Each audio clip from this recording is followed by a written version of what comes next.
Welcome to the Port of Freeport. Of course, this is the first of its kind, right? We would love to open our doors. We want to share what's going on in the community and ultimately connect you guys with us. So let's talk about community engagement. Raise your hands if you guys have ever been in this room before. Only 2 people? 3, 4? Okay, wow, that's even... No, listen to how loud my voice is. Is this what you want? Oh, okay, all right. I'll have 2 hands, okay. So only 2 people in this room have been here. That is concerning.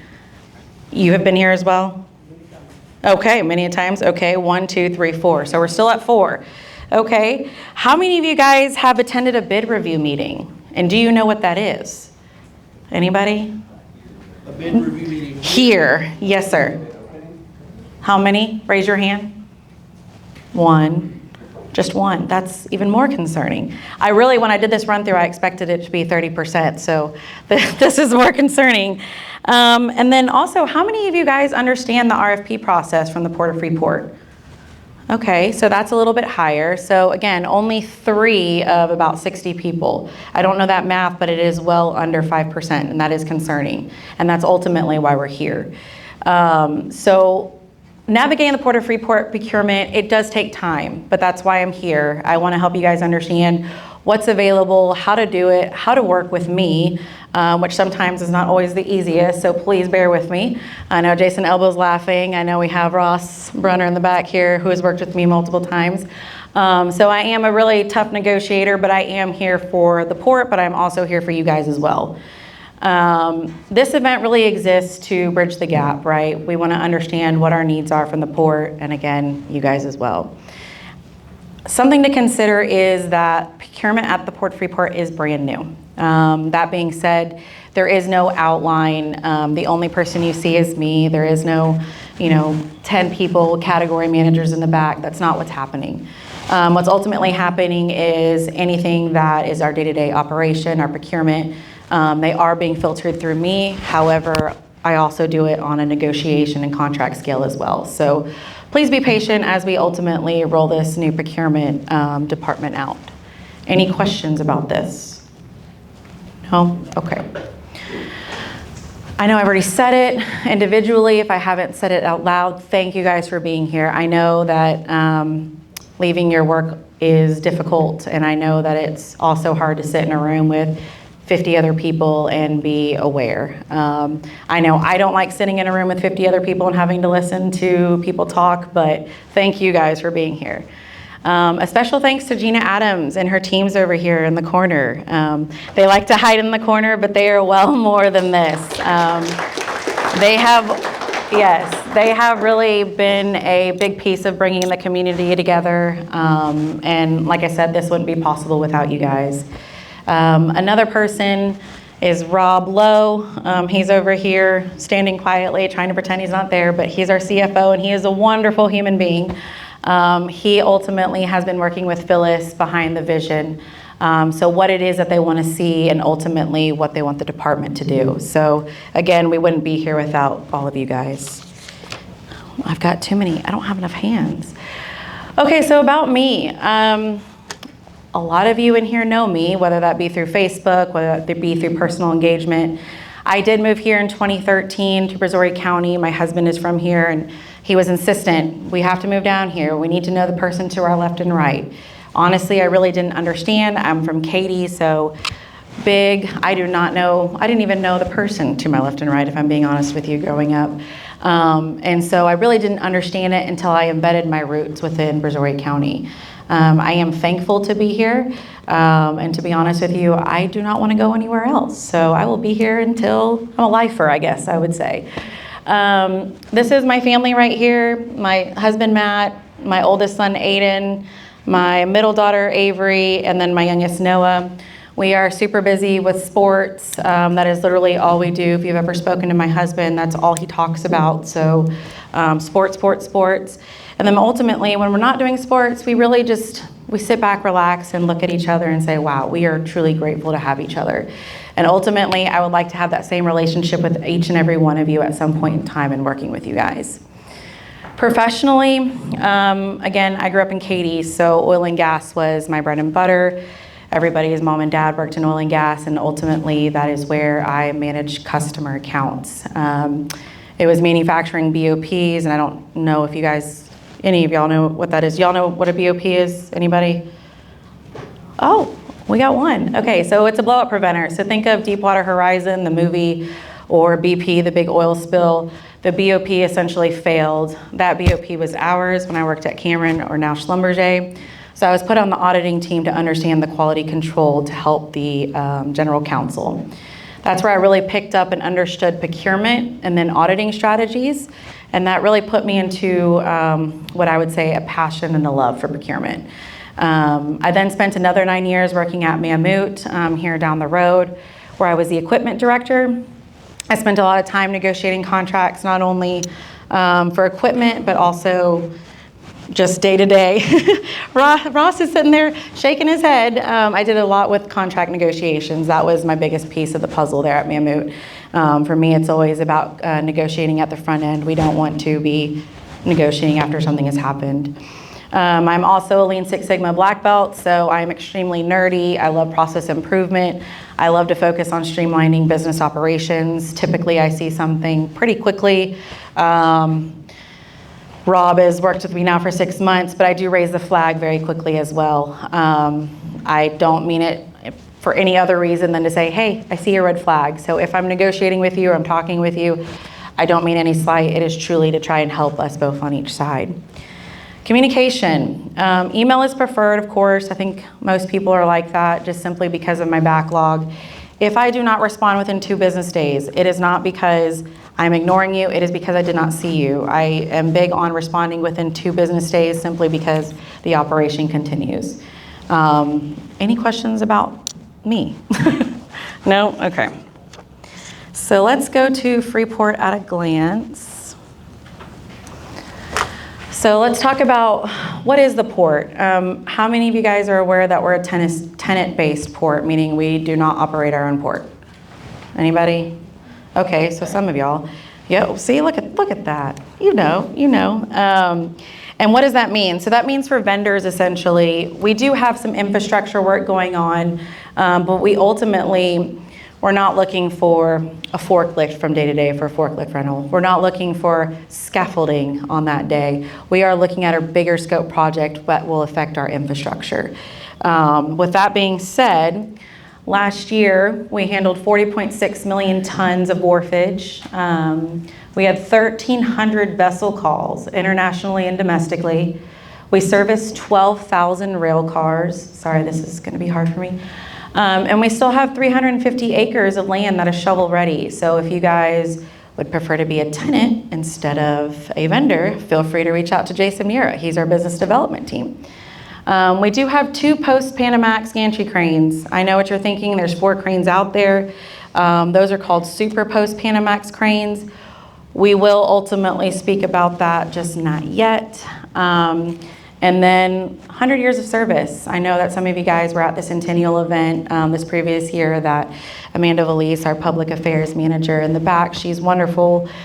She had put on with her team, and it was a fantastic event. And I don't know that many of you can honestly say, hey, I've worked or work with a 100-plus-year-old company.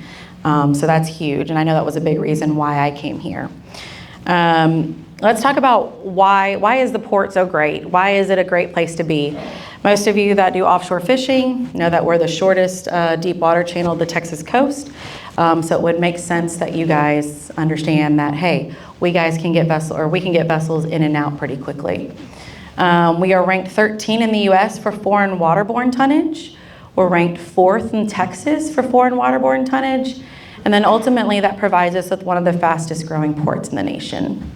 Any questions about the facts of the port? No? Okay. So why is procurement now a priority? Growth. Ultimately, if we don't have our building blocks set, what will happen is the golden years will go away and we will not have a good practice, procedures, and policies. So procurement is here as ultimately as a fail stop to make sure that we are negotiating appropriate contracts, but also that we're engaging with the correct vendors. So like I said, expansion is underway. Major infrastructure investment means more contracts and more opportunities for local vendors across the port. Again, we expand, you guys are able to help us expand as well. Contract negotiation, I know I've said this probably 100 times in the past 10 to 15 minutes, but again, it's super, super important. We will get to what I'm specifically talking about in contract negotiations. I don't mean technically when you guys submit an RFP back to us. What I'm meaning is a framework. A framework agreement essentially will set the terms and precondition terms up front so that we can ultimately go directly to that vendor and not have to go out for bid consistently. Long-term community service. So procurement is a tool for investing in our local community, connecting port dollars with Brazoria County and other businesses. We don't only support Brazoria County. I want to make that very clear. Yes, we want to support the port. We want to support Brazoria County, but we understand that there are also more viable options, right? So I don't want anybody to be under the misconception that if you're in Brazoria County, you guys go first. I would prefer it, but ultimately that's not typically how it's going. I do have an open door policy, and I don't mean that literally, meaning please do not show up unaccounted for. The reason why is because I am super, super OCD. As soon as somebody shows up and it intervenes in the middle of what I have going on, it irritates me. So just call me, send me an email, and that's really ultimately all it takes. Like I said, if I don't respond in 2 business days, it means that I just missed the email. You can ask Jason. Last night he was asking me questions about the vendor engagement thing that we had today, and I still was responding at 10 o'clock last night. So just reach out and I'm available, please. Let's go on to the meat, the real good stuff. So current purchasing rules. So day one when I showed up here, my boss, Rob Lowe, he gave me the water code and he said, learn it, comprehend it, understand it. It is so dry. However, it is very, very helpful. So I would encourage you guys, if you don't know what the subchapter and chapter 60 is, try to read it, just try to understand, because that's ultimately what's guiding my decision making. And what is in it, right? So anything over 50,000, it requires a formal solicitation. So the solicitation types would be invitation to bid, which for instance, we have a grant writing RFP that's out there. I'm definitely going out for invitation to bid. There aren't many grant writing companies locally, so I'm going to be inviting them to bid on the job itself. The RFP, these will be posted, of course, online, and then we'll go over where specifically RFP, just request for proposal. It's typically a 10 to 15 page document that outlines the scope of work and the requirements to do the work. The awarding standards. So number one in government, specifically in the Texas Water Code, is the lowest bid. And I know what that sounds like, and I know what that looks like because I come from private sector and I always used to consider the quality. Yes, unfortunately, number one is pricing. So if we ask for a certain scope, do not quote outside that scope unless you provide an option 1 and 2. The reason being is I don't want to compare oranges to apples. I want to compare oranges to oranges and make it fair for everybody. Special purchasing provisions. So we'll talk about co-op purchasing in a second. Then we have emergency procurement. So anything where, you know, the operation is down, we can use our emergency procurement and they can purchase, operations can, what it is that they need. We also have sole source justification. So some of our equipment on the cranes are proprietary information, so that will be a sole source vendor as well. I think I talked about a little bit earlier, bid review meetings. They are public. They are open to the public. So if I were a vendor and I knew that contractor X, let's just say Marquis, and we know Marquis needs a sub, and I were a sub, I would be going to that bid review meeting, where you would find out who is being awarded the job, so that ultimately you can be a sub for it too. That's how I would approach it. Again, I'm not y'all, but that's just some insight as to when I've been sitting here thinking. The Texas state law applies, and there are no exceptions. Again, we are a governmental entity. I do want to hammer that over and over again. There are no backdoor deals. There is no, oh, I know Roy, I know burner material. Yes, I do know those people, but ultimately we are going with the lowest bid, okay? Any questions about the purchasing rules? NDAs? Sometimes, yes. We do have some NDAs out there. Of course, I can't talk about what they are, but I don't know what the quantity or the volume is, but I've seen about 3 or 4 be signed so far. Any other questions? No? Okay. So let's talk about on-site safety requirements. Pretty simple. Most of you guys work in the construction world, so closed-toed shoes, high-vis vest, TWIC card, and proof of insurance. I skipped over the hard hat simply because you only need a hard hat in the event that you guys are around the cranes. So if the crane is operating, then of course, I do not want to ruin that. It's the gavel. I do not want to ruin that. Again, if it's around the crane operation, that would be when you guys are required to have a hard hat. If you guys are out of compliance, you guys will be asked to essentially leave the port. And you saw our 2 lovely security guards sitting up front. It'll be something like that. Hey, sorry guys, you aren't wearing XYZ, please leave. So it won't be a big to-do, so don't worry. So let's move on to where to find the opportunities. So the first 3 that you see here, buy board, tips, and DIR, those are our co-op purchasing. How many of you guys are actually registered with the co-ops? Fantastic. Okay, so I would suggest that if you are not, that you guys individually register with these co-ops. What it does is it allows us to essentially not go around the system, but it circumvents having to do a formal solicitation. These 3 co-ops, they go ahead and they do the solicitation, annually, which means that if we were to get audited by TDM, which is a Texas governmental agency, we could supply this backup. So the co-op does that work for us. Buy board is, I would rate it second. Tips is what I like to use. Tips is a very wide open, much easier to navigate co-op. That's actually where I recently posted our pause RFP that's up, which is our security. DIR is what our IT director uses all the time. So if you're in IT, get associated with DIR. It is important, and they will absolutely have the opportunities out there. And if you haven't worked with a co-op before, it's basically ran by contract number. So if you have contract number, for instance, 251001, which is for a generator, which is heavy equipment power. And I know we have a gentleman in the back who I'm working with for the generator. He's like, yep, that's me. They essentially would work directly with John, and we would basically say, hey, this is the appropriate vendor to use, and I don't have to go through the formal solicitation process.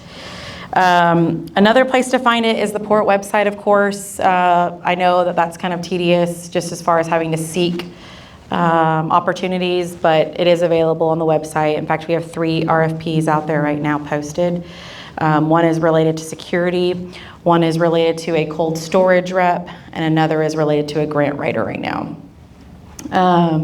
Social media, Facebook and LinkedIn. If you're not connected with me on LinkedIn or Facebook, please do so. I use it for several things, but primarily I use it for work.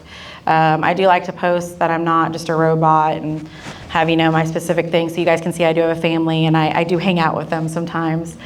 The facts, of course, it's just a requirement. That's a legal requirement. It will be posted in the facts. I don't know how many of you actually get and read the paper, but it will be in the paper. The next step is 2 to 3 weeks from now. I do have our marketing coordinator working on where you can register with our website. When you register with our website, you'll get a notification, hey, XYZ is available. RFP posting was made on X date. And that way you guys don't have to seek it. You guys are getting that email automatically. Any questions? No, man, you guys are a very quiet group. I've presented a lot before, and I don't think I've ever not had but one question before. Okay, this is the stuff you guys actually wanted to be here for. So, upcoming work at the port. Quite a bit. We have 2 pages worth, so I'm simply just gonna jump into it. I did break it out into our departments. I had the directors basically supply the upcoming work. This is only through, I would say, Q4 2027. I know one of them says 26 to 28, but that's simply because I don't have a targeted time yet. So I give you guys a big time frame. So the first one in operations, grading support rehab for crane 1 and 2. So we want to replace the catwalk, grading and support beams on the mechanical house. That is going to be done this year at the end of the year. So if you guys either know somebody who would want to be interested in it, this will be posted and it will be put out to the public. Maintenance on crane 1. Realistically, it's simply labor and a spare cable replacement. It's a really simple job. I'm not even sure it'll be over $50,000, which means that I will directly take it to go out for bidding, which is more like private sector, just so you guys know. A rail greaser purchase on parcel 14. I don't think anybody in here knows about that, but if you know somebody, please let them know. And then we have a John Deere Gator purchase. That'll be Q2 2027. Previously, we did use a contractor out in Bay City. I was trying to remember where. And unfortunately, they can't supply the add-ons that we need for the Gators. So if you guys know somebody, please let us know. Any questions about the operations work? Man, I really feel like I should make up my own questions at this point. Is everybody listening? Are we sure, guys? Okay. All right. Security, crane security project. So I'm going to be very frank with you guys. I'm not completely versed on the security side, so I'm just going to read it verbatim, and I do not want to mess it up. The project implements a 3-layer security upgrade for Port Freeport ship-to-shore cranes. It adds access control and surveillance to the existing 4 cranes. Installs new pedestals and cameras at perimeter gates while upgrading existing access control readers, and upgrades access control readers at the EOC, which is literally adjacent, and then our administration building, which is where we are at. That is going to be a bigger project that is expected to be, it says Q1, but I'm going to say Q2 2027. I do know we have a gentleman here who would potentially be a good fit for this as well. The radio communications project, we have the replacement of aging radio equipment, and then ultimately the installation of a new radio console in the communications center. That is to roll out, it says Q2, Q3, which we are in Q2, so it'll probably be Q3 2026. The camera infrastructure project. The project installs new cameras, so this video analytics, it's just AI. It's supporting hardware, including poles, electrical cabinets, and switches. It also adds IT network infrastructure consisting of fiber optic cabling and a network video recorder and expanded storage capacity. Finally, it adds motion detection capabilities at critical areas within the port. This is going to be next year, Q3. And then the autonomous drone, exactly what it is. It's able to fly on its own. It's actually able to read beyond the vision of sight. So that will be a really cool project that gets rolled out at the end of this year. All right, moving on to IT. I promise we'll get to the engineering land improvements. Oh, yes. Oh, thank you, Gina. Thank you. Update, the actual, that's a great question. Right now, we don't necessarily have a update sequence. However, a very valid point, and I think that ultimately, if this does change, there's no reason why we can't communicate that to people in the room. If you guys are interested specifically in a job itself. Any other questions? No? Okay. So IT, video enhancement, installation of 17 cameras spread throughout the port. Pretty simple. That's labor only. We already have the equipment on site. Access control, so installing access readers on 4 cranes and fiber distribution network. This is along the Velasco drainage system, and then ultimately the cameras down parcel 14 rail. It does include the fiber and the pole setup as well. That's going to be sometime in 2027. Down camera replacement and fixes. So this is more of an annual project, meaning it's reoccurring every year. This is something that would be a good candidate for what I call a frame agreement, which we will get into in a second. That will ultimately be in 2027. And then we have crosstalk 2 fiber extension. We'll get into crosstalk 2 in a second. It's kind of, I should have put the land improvements before so that you knew what crosstalk 2 was. IT hardware, we want to procure 20 laptops. Pretty simple, right? But it actually can be pretty difficult to find a vendor that will supply us and meet the requirements, believe it or not. I know, right? We could just go down to Best Buy and, purchase 20 laptops, but it's not that easy. The EOC data center electrical work, install dedicated sub-panels inside the data center. That'll be next year as well. And the camera and access control, we want to purchase and install inside of the customs border protection, right? I wanted to say patrol yesterday and I kept getting corrected, inside of crosstalk 2. So that'll be something that is updated as well in 2027. Any questions about IT? Nope. Okay. So let's get to the nitty-gritty stuff. The engineering and land improvements. Oh, yes, Gina, please. So IT, like, do they have any proper certifications? Because sometimes whenever you do procurement with companies, you have to go through a certain type of certification. And that's just not knowing IT? Yes. Absolutely. So she's 100% correct. Depending on what kind of IT equipment it is, there are certain requirements and licensing that we do require. It will be in the scope and it will be put in the RFP when we roll it out, so that nobody is surprised. All right. Engineering and land improvements. So the Velasco Terminal refrigerated crossdock. This is one of our biggest, I would say, right now.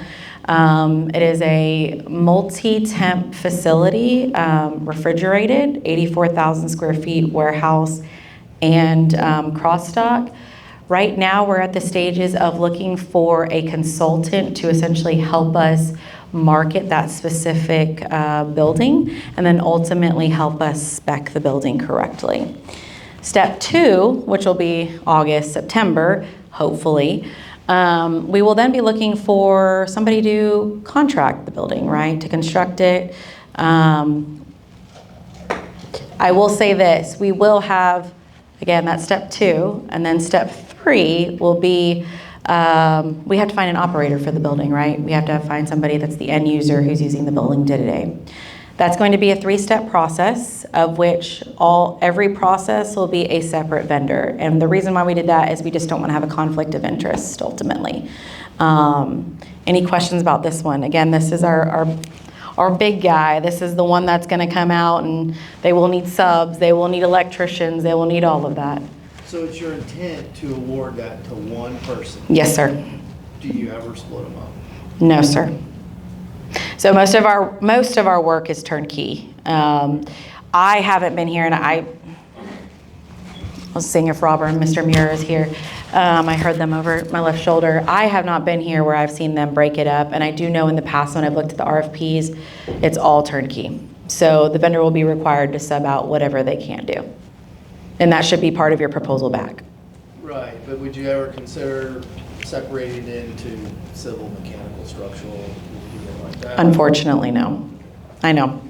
Unfortunately, no. I understand the benefit of that, but what would end up happening is our commissioners will ultimately make that final decision. Yes. I only have so much bandwidth, as much as I like to think I have more. The commissioners are in charge. Oh, no, I was expanding on the fact that we were talking about we really want to have 3 separate vendors for ultimately our cold storage rep, the building who will be contracting, and then ultimately who will help us find the operator. And so I just wanted to reach over and make sure, hey, this is correct, right? Okay, perfect. It could end up being the same. Actually, it can't be. I was going to say, we put it now. If you bid on the consulting, you would not be able to bid on being the operator. Because obviously the consultant should be leading up to the best operator for the port. So it'd be tough to be neutral in recommending the operator when you're one of the operator candidates, but you can still bid to construct. But that's the only That's the only, and the constructor and the operator could end up being the same. Correct. Assuming that Is a, that's not who. yeah, just depends on who actually bids on the job. Okay, thank you, Rob. Oh, sorry. Yes, sir. As far as the refrigerated crossdock, is that an existing facility? No, Or sir. is it something it's raw construction? Raw construction, yes, sir, from the ground up. Yes, sir. So yes, it will need to be graded. It will, full scope. Yes, sir. It's adjacent to the existing field crossdock. Just I know I don't have a map. I wish I did. everybody know, you probably don't, just straight across from us. And what we call parcel one, there's a chill crossdock there today. It's got a Del Monte sign on it. If you're looking at it from our direction, just to the right of it is going to be a cold storage. So it's chill, what's there today. The new one will be cold storage. Clear. Any other questions about that one? No? Okay. Next would be the utility relocation of land acquisition. The purpose to relocate utilities in the expansion area adjacent to the Velasco terminal entrance. The next one is expansion of area asphalt, which I do believe many of you guys could actually help.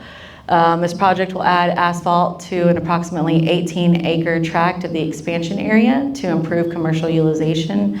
I did put TBD just simply because our engineer is very, very conservative and he doesn't want to give out a date that ultimately we have to go backwards on. So It's just, also attached to commercial negotiations, that one is, so it's not 100% that would happen. That's adjacent to our EOC building.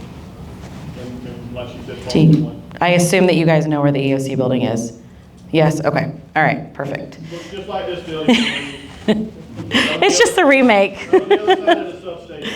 Yes. Right across from us, you'll see it. Yes. The next one is the Velasco Terminal Phase 3. It really is just for professional services, and I do want to say that anything related to professional services and government work, part of Subchapter N60, goes directly to Mr. Jason Hull, who's our Director of Engineering. So if you guys are an engineering surveying company, please reach out to myself and I can connect you with the appropriate person.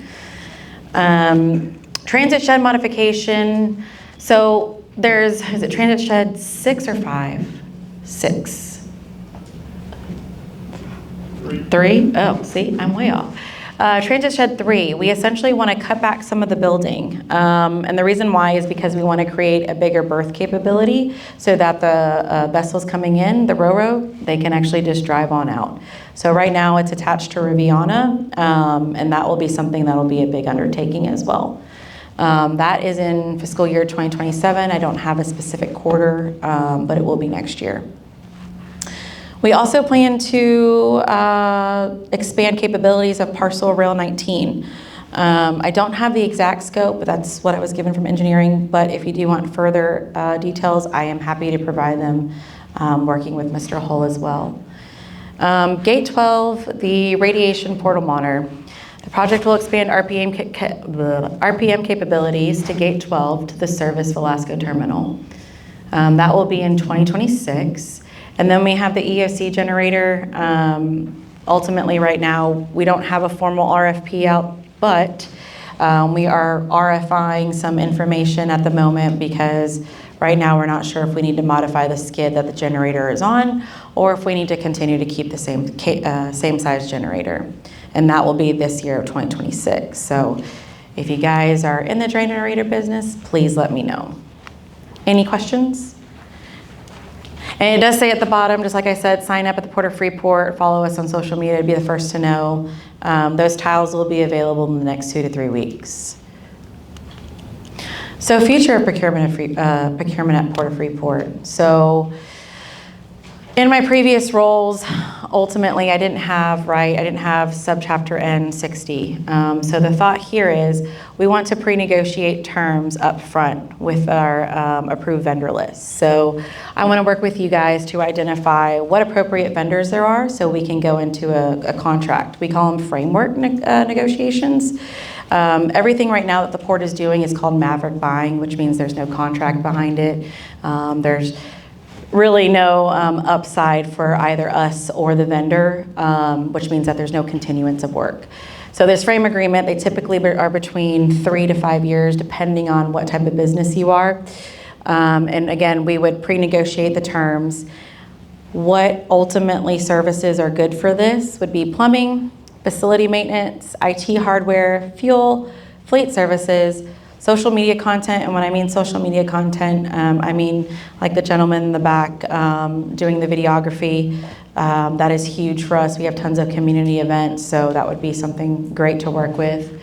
Catering, marina work, so our boat needs a ton of work, and so we would love to work with a specific marina where they can service us nonstop around the clock. Concrete and paving is another one. That would be ultimately for the concrete, but also the labor side. And then, like I said, other labor services and products. So anything that would fall into that category would ultimately be a good fit for this frame agreement. Anybody have any questions about frame agreements? No? Has anybody worked with a frame agreement before or heard that terminology besides the ones that have worked with me in the past? Okay, perfect. It's usually a European term, so I just like to make sure that people are on the same page as to what it is. So, I'm telling you guys, of course, what we can do for y'all. I would like for you guys to understand ultimately what's important here at the port, and it's serving our community. We do have 2 events annually, and our public affairs manager, Amanda Valise, who's in the back, her and her team did a fantastic job at Take a Child Fishing. We have tons of sponsorship opportunities available. The next one would be, of course, May of next year, I assume. And why is it important? I mean, ultimately, right, we're here to serve not just ourselves, but the community. We can't continue and expand and ultimately put a good light on our businesses, but y'all's businesses as well.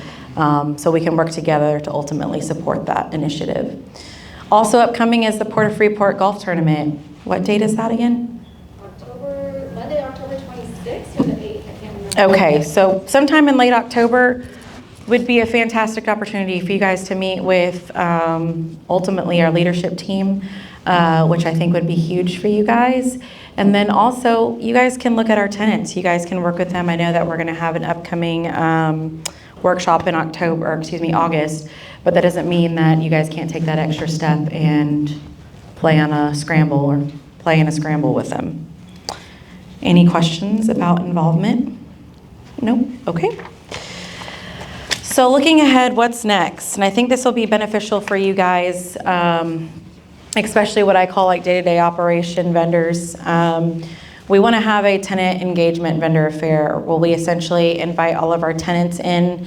They will have a booth set up and you guys will be able to engage with our tenants one-on-one.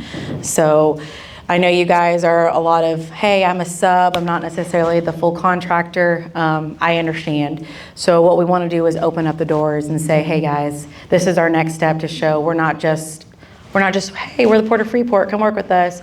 This is the full scope of the Port of Freeport, and we want you guys to continue to engage with us. And that wraps up the presentation. You guys were an easy crowd. Thank y'all. Any questions? Because I did leave about 12 minutes, excuse me, for questions, Q&A. No? Oh, yes, sir. On like the Glasgow terminal refrigerated dock. Yes, sir. Do you list the bidders somewhere? No. No. No. So as a sub, we won't have access to know who possibly bidding. So the best way, I agree. So the best for you is, I would say, is show up to the bid review meetings. So they're public so that you know who's been awarded. We don't say, hey, you know, we awarded, like we had a fender dock replacement back in February, and there were like 15 different firms in here. Well, of the 15 firms, 2 of them were actually being subbed out to them. So it's kind of giving me behind the scenes, hey, what's the best way to approach it? Come to the bid meetings. Ultimately, that's going to help you guys get in with the contractor and then help work with us. Any But other? on your website, you Yes, sir. make the announcement of the award. No. No? No, sir. Any other questions? But it is public. Right. And it's awarded, generally what's going to happen after the bid opening by the staff. I think Danielle covered this earlier. In the subsequent Port Commission meetings, so the Port Commission meeting in here once a month, typically it'd be the Director of Engineering and those types of projects would present the bids to the Port Commission, who would approve the award either through him, through the CEO, to make the award. So those things are all publicly awarded. So there's a public record of that, and you can request that through open record request, or you can tune into the meetings or just call us if you want to be more informal once something's been awarded. And we'll be glad to give that information. It's not for us to manage at that point. The chosen vendor who made the bid would do that, but you would at least, you can easily get that information. Absolutely. When you say tune in, would that be online as well? Or you said to tune in to those meetings? Would that be online? Can you do that online or? The meetings? Yeah. Yeah. Yeah, the meetings are, Yeah, you don't have to show up in person. You can log in. And then we put them videos online afterwards of every Port Commission meeting.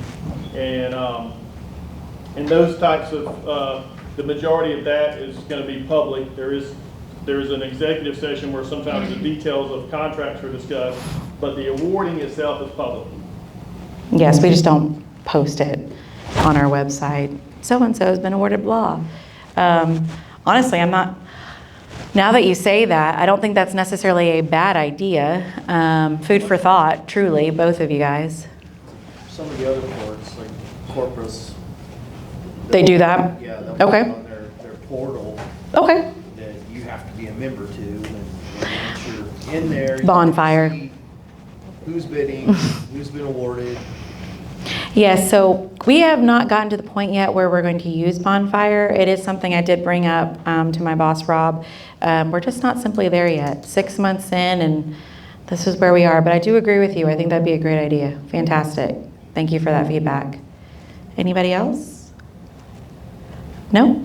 Okay. Well, thank you guys for attending. I'll be here until everybody leaves, so if you want to bend my ear, feel free to. Otherwise, have a fantastic afternoon. Yes? Oh, wait, Gina wants to talk. Before we go, I do want to recognize, we do have a representative here, or someone's representing Congressman Randy Weber's office. Anne Murray, thank you for coming, and thank you for all your support. And thank you to the port for, actually, this is a first step.